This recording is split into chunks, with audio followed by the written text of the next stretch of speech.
Member కూడా ఆయన మాజీ మెంబర్. రమణ గారు నమస్తే అండి. నమస్తే అశోక్ గారు. ఇది విన్నారండి, ఈ థర్డ్ క్లాస్ నా కొడుక బయటికి పోరా అంటూ ఒక ఉద్యోగిని ఉద్దేశించి, అది కూడా మహాద్వారం నుంచి బయటికి పంపలేదనే కారణంతో థర్డ్ క్లాస్ నా కొడుక బయటికి పోరా అని చెప్పి ఆయన టీటీడీ బోర్డు మెంబర్ నరేష్ గారు అన్న కామెంట్స్ విన్నారా? విన్నాను అశోక్ గారు. ఎలా చూస్తారండి మీరు కూడా బోర్డు మెంబర్గా పనిచేశారు, శ్రీవారికి సేవ చేశారు.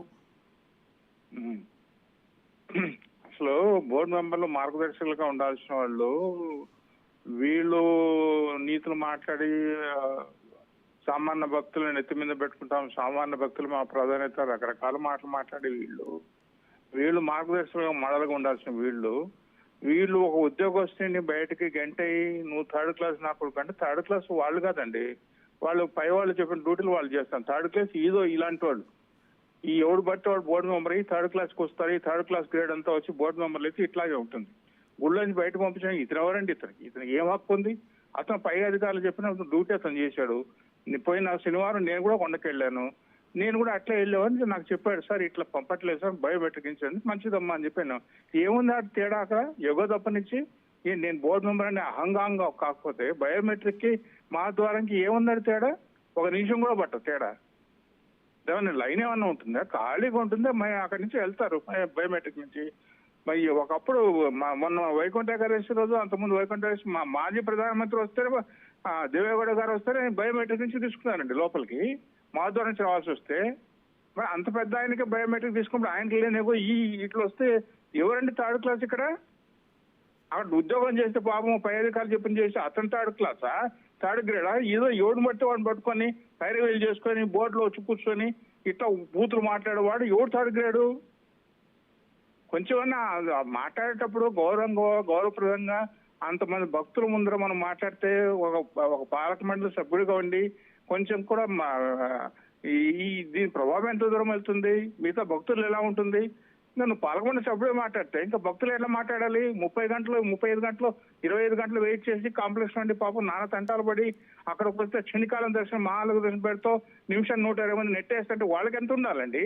నీకు బయోమెట్రిక్ పోవడానికి ఒక నిమిషం టైం పట్టదు, నీకే థర్డ్ గ్రేడ్ మాట్లాడుతున్నప్పుడు 24 గంటలు వెయిట్ చేసి 2 రోజులు వాళ్ళు ఉండి పాపం వాళ్ళంతా ఆతులతో వస్తే నిమిషాలు 120 మంది నెట్టించుకుంటున్నారు కదా. అర సెకండ్ కూడా దర్శనం లేదు కదా 60 అడుగుల దూరం నుంచి. మరి వాళ్ళతో బాధపడాలి సార్. ఎవరండి థర్డ్ గ్రేడు? ఏదో ఇలాంటి వాళ్ళంతా తీసి పైరవేలు చేశారు, వీళ్ళు థర్డ్ గ్రేడు. ఇది నేను ఇన్నేళ్ళు దేవస్థానం గురించి మాట్లాడతానంటే చాలా బాధాకరమైన విషయం. ఒక చిన్న ఉద్యోగస్తుడు అక్కడ బీగాలు వేసి తీసే డ్యూటీ చిన్న ఉద్యోగస్తుని పట్టుకొని థర్డ్ గ్రేడ్ బయటికి పోరు, ముందుకు బయటకు గంటేయండి.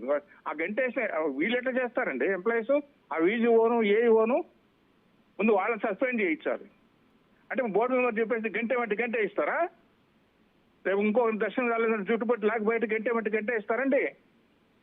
ఉద్యోగస్తుడు అతను చెప్పిన డ్యూటీ అతను చేస్తున్నాడు, దాన్ని బట్టి గంట ఏమని చెప్పేస్తే గంట ఇస్తారా? బయటకు పంపిస్తారా? వీళ్ళు ఆ బయటకు పంపించిన విజువల్స్ చూసి కడుపుకు బాధ వేస్తుందండి. అసలు ఇలాంటి వాళ్ళు రమణ గారు, అసలు ఇలాంటి వాళ్ళు టీటీడీ బోర్డులో కొనసాగటానికి అర్హత ఉందా? దేవుడు ముందు స్వయంగా దేవుడి విగ్రహం ఎదురుగా కదండి అది, దేవుడు అక్కడ వెంకటేశ్వర స్వామి కూడా చూస్తూ ఉంటాడు. అది వీళ్ళు ఇమ్మీడియట్ గా శాక్ చేయాలి అశోక్ గారు. ఇలాంటి వాళ్ళని బోర్డులో పెట్టడమే మా పాపము. ఇదో ఇలాంటివన్నీ మన వైకుంఠ ఏకాదశి దగ్గర నుంచి జరుగుతాయంటే ఇలాంటి వాళ్ళని పెట్టడం, ఇలాంటి వాళ్ళని అపాయింట్ చేయడమే పెద్ద తప్పు. సరే వచ్చిన తర్వాత ఇతని గ్రేడ్ ఏంటో ఇతనే చెప్పుకున్నాడు థర్డ్ గ్రేడ్ అని చెప్పి మాట్లాడే వాళ్ళు ఇమ్మీడియట్ గా శాక్ చేయాలి. అతను పాలక మండలిలో ఉండడానికి ఏమాత్రం అర్హత లేనివాడు, ఇటువంటి బూతులు మాట్లాడేవాడు పాలక మండలి ఏందండి? ఉద్యోగస్తులపైన ఈ విధంగా మాట్లాడటం కాదండి. ఈ రోజుల్లో కూడా కాదండి, కొన్ని కులాల మీద వివక్ష చూపించి వేధిస్తున్నారనే కారణంతో భారతదేశం SC/ST అట్రాసిటీ అనే యాక్ట్ తీసుకొచ్చిందండి. అవును, అలాంటిది ఇప్పుడు ఇతని మీద ఇది కూడా అట్రాసిటీయే కదా ఒక విధంగా. ఈ అట్రాసిటీ కాదు, నేను మాట్లాడేది ఏంటంటే ఏదేదో నీతులు మాట్లాడతారు వీళ్ళు, సనాతన ధర్మం అంటారు, ఈ మనం మొత్తం అంతా చేయాలంటే ఎక్కడ ఉంది ఇది? ఇంతకన్నా లైవ్ ఎగ్జాంపుల్ కనిపెడుతుంది ఈ భారతదేశంలో ఉండే సనాతన ధర్మాన్ని గురించి మాట్లాడే వాళ్ళకి. ఒక ఎంప్లాయీని పట్టుకొని అతను డ్యూటీ అతను చేస్తానంటే గుళ్ళోకి వచ్చి స్వామి దర్శనం చేసుకొని బయటకు వచ్చేదానికి థర్డ్ గ్రేడ్ నా కొడుకు ఆయన బయట నెట్టారు అని చెప్పి మాట్లాడుతుంటే ఏంటండి, ఏం సనాతన ధర్మం అండి? ఇదేనా సనాతన ధర్మం గురించి మాట్లాడతాం మనం విశ్వవ్యాప్తంగా ప్రఖ్యాతిగా వెంకటేశ్వర స్వామి గుడిలో సాక్షాత్ ఆయన మహాద్వారం దగ్గర జరిగితే దీని గురించి ఎవరు నోరెత్తకపోతే మనం ఏం చేయండి? మనం మాట్లాడే ఉపయోగం ఏంటండి? అంటే కలబలి మాటల కోసమో ఎవరినో సంతృప్తిపరచడం కోసం మాట్లాడిన అవన్నీ ఆచరణ ఎవరైతే పాలక మండలి ఉందో ఆ పాలక మండలి నిర్ణయాలు తీసుకున్న పాలక మండలి వాళ్ళు మార్గదర్శకులుగా ఉండాల్సిన పాలక మండలి సభ్యులే థర్డ్ గ్రేడ్గా మాట్లాడుతూ ఉంటే బూతులు రోడ్డు పైకి వచ్చి అంటే ఆయన బాగా డబ్బులు ఉన్నాయనంటండి. బెంగళూరు ఇండస్ట్రియలిస్ట్ అంట, బాగా డబ్బులు ఉన్నాయంట. ఆ డబ్బులున్న అహంకారానికి ఎదురుగా ఉన్న మనుషులందరినీ సెగ్రిగేట్ చేశాడు. ఏది 1వ నంబర్ గ్రేడు, 2వ నంబర్ గ్రేడు, 3వ నంబర్ గ్రేడు. అంటే ఆయన 1వ నంబర్ గ్రేడ్ అయి ఉంటాడు. అదే 2వ నంబర్ గ్రేడ్ మరి ఎవరో తెలియదు. 3వ నంబర్ గ్రేడ్ ఈయన అనిపించాడు ఆయనకి. అంటే అక్కడ పనిచేసే ఉద్యోగులు ఆయన దృష్టిలో third grade people. Third grade నా కొడుకు అని చెప్పి మాట్లాడితే ఇంకా ఇతను ఏ గ్రేడ్? ఇతను థర్డ్ గ్రేడ్ కదా, ఇతను 7th గ్రేడ్ 8th గ్రేడ్ పెట్టాలి ఇతన్ని. మరి ఇలాంటి వాడు పాలక మండలిలో వచ్చి కూర్చుంటే అతను నెట్ వేయటమేంటి అండి? నువ్వు బయటికి పో అని చెప్పి వాడి ఇల్లు అదేమన్నా? యా, ఇంకోటి ఆయన పర్మనెంట్ ఎంప్లాయ్.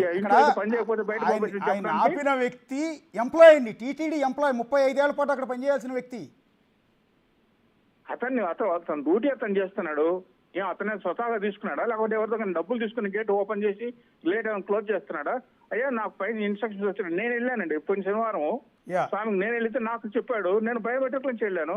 ఇంతెందుకండి ఇస్తాను, మీకు చెప్పా కదా ఇంతకుముందే మాజీ ప్రధాని బయోమెట్రిక్ నుంచి వస్తే ఆయనకు లేదు ఏగో. అవును, మాజీ ప్రధాని లాంటి వ్యక్తే పక్క గేట్లోంచి వచ్చినప్పుడు, పక్క గేట్లోంచి బయటికి వెళ్ళినప్పుడు ఈయన టీటీడీ బోర్డు మెంబర్, నిన్న కాకమున్న బోర్డు మెంబర్ అయ్యాడు, అది కూడా లాబియింగ్తో.